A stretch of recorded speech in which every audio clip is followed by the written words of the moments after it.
Pinaghahampas ng bakal sa ulo hanggang sa mamatay ang tatlong magkakainuman sa Calamba, Laguna.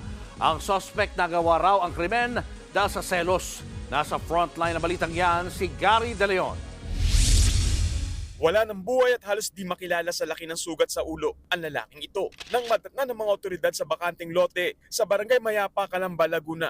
Sa di kalayuan, nakahandusay, duguan at wala ring buhay ang isang babae. Sa isang kubo naman sa lugar, nakita ang nobyo ng babae na wala na ring buhay. Sa lugar na ito, uling nakitang nagiinuman ang tatlong biktima noong araw ng linggo. Matapos ang inuman bago matulog, isang krimen ang naganap. Lumalabas sa investigasyon ng mga pulis na may isa pang babaeng kasama ang tatlong nasawi. Agad siyang hinanap at natunton. Itinuro naman na nasabing babae ang kanyang dating live-in partner na nasa likod ng pagpatay. Bigla na lang umanong sumugod ang kanyang dating kinakasama na may dalang bakal. Pinag-aampas ang kanyang mga kainuman. Hindi na raw ito nagawang awatin ng babae dahil baka madamay rin siya. Kasi po takot na takot po ako, tsaka may dala siyang may bakal.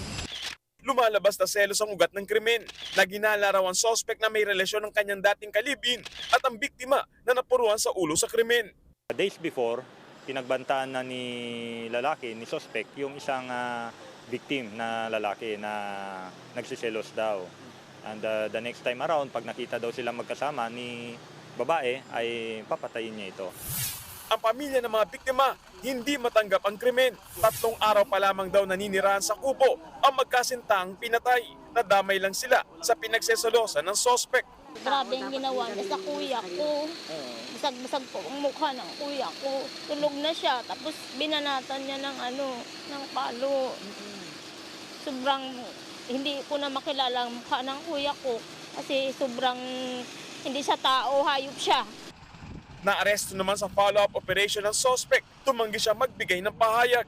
Naharap siya sa 3 counts ng kasong murder. Nagbabalita mula sa frontline, Gary De Leon, News 5. Mga kapatid, Julius Babaw po. Iba na ang may alam at may pakialam sa panahon ngayon. Para sa frontline ng mga balita, mag-follow at mag-subscribe sa social media pages ng News 5.